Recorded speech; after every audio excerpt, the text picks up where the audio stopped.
all they have to do is they can stack them on top of each other because they all start at the same point and end at the same point. If they need a point where it drops down, crossfade, job done.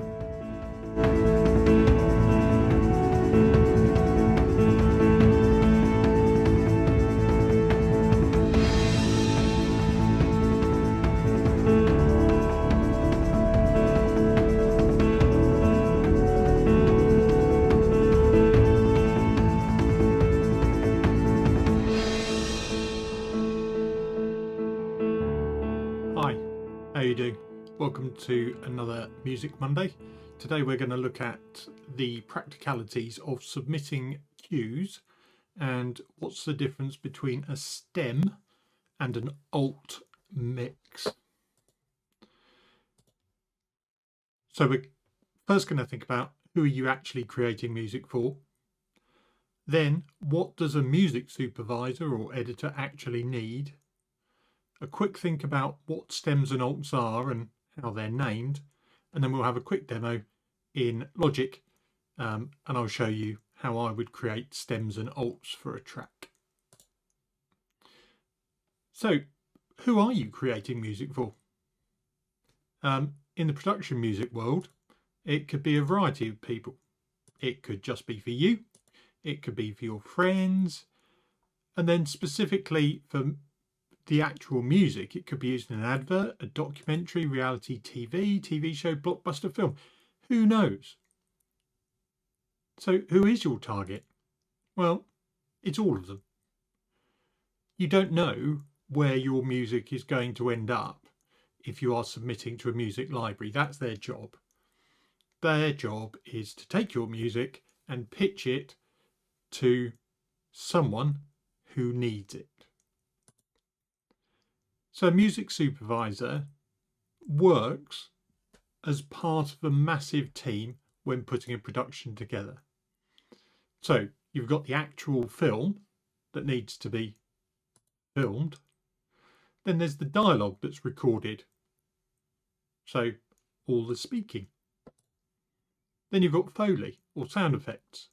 That's another completely different department. And then you've got music. So music is just one part of a whole production, and your job is to try and make life as easy as possible for them. The better you do that, the more likely your cue is to get used. So stems and alts are things that music libraries will frequently ask for.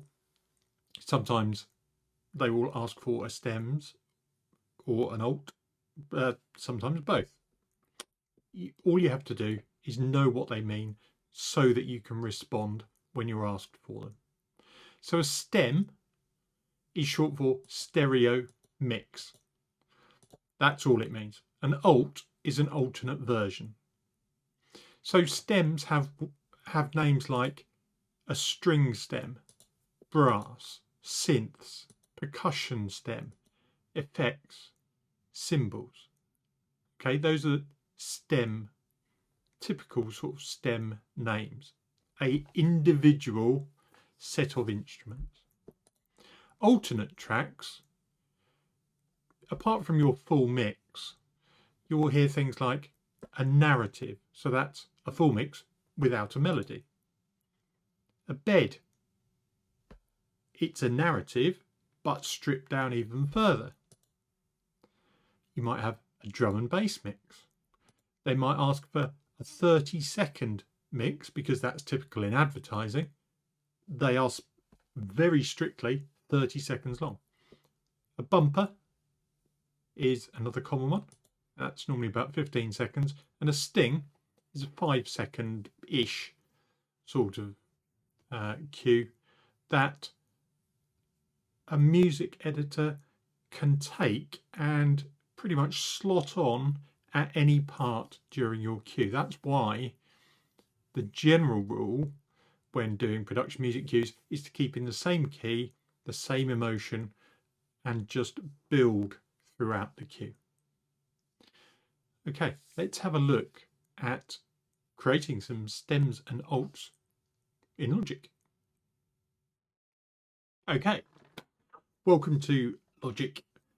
Now, you've done your composing, you've grouped your instruments, and you've bounced them in place, or you've got an audio file. This is the cue that I have at the moment. So if we play this, it's a romantic type of cue that I did this week.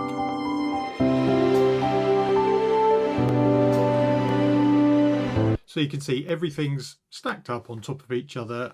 I'm ready to put in any last minute automation, which I think I did for the woodwinds, just to lower them a bit. But everything was pretty much mixed, and the stereo out I fade to 0 at the very end, just to make sure everything is out.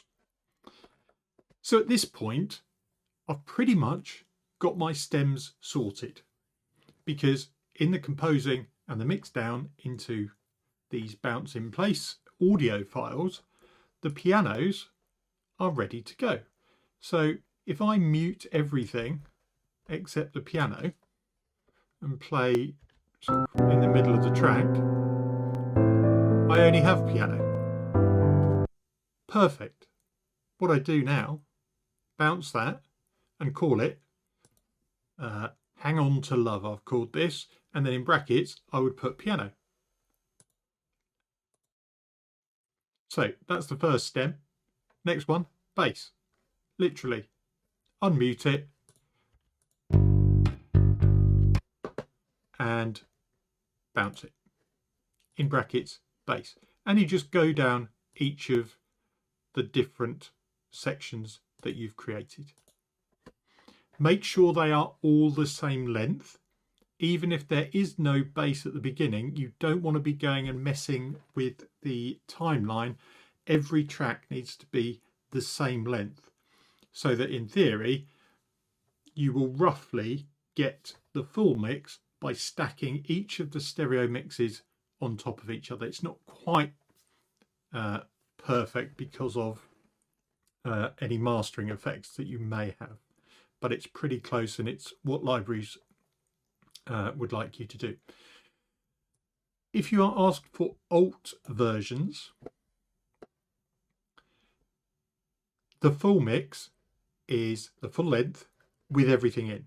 So that's obviously the one that matters probably the most, although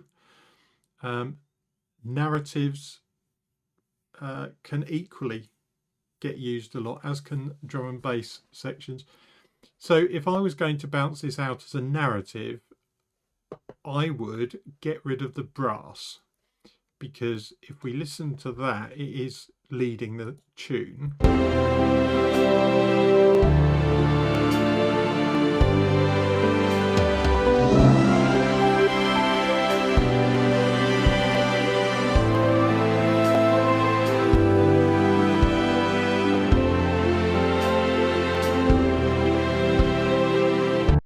And I would get rid of the woodwind too.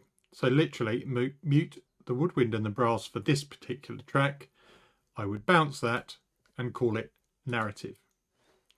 If you want a bed version, I would, so long as you're not getting rid of absolutely everything, I might get rid of the bass and the piano. So literally we are muting those.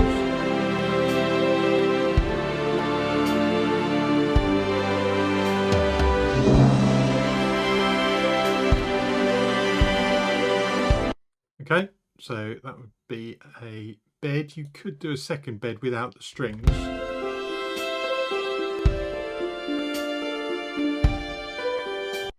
Another common one to be asked for is no percussion. So literally, mute your percussion and bounce it out.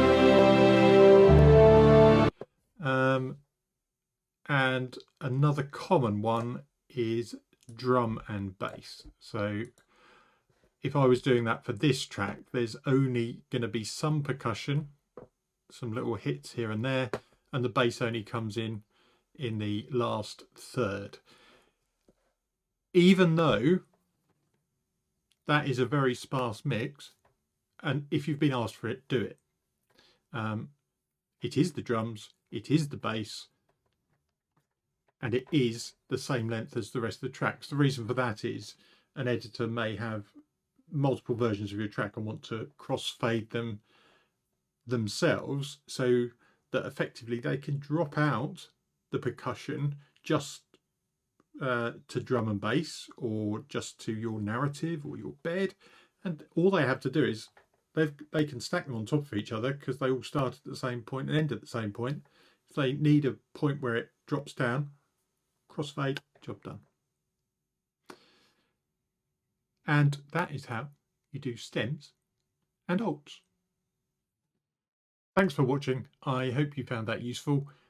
Like and subscribe, always appreciated, and it helps me know what sort of information you would like. So also leave comments or questions that you might have.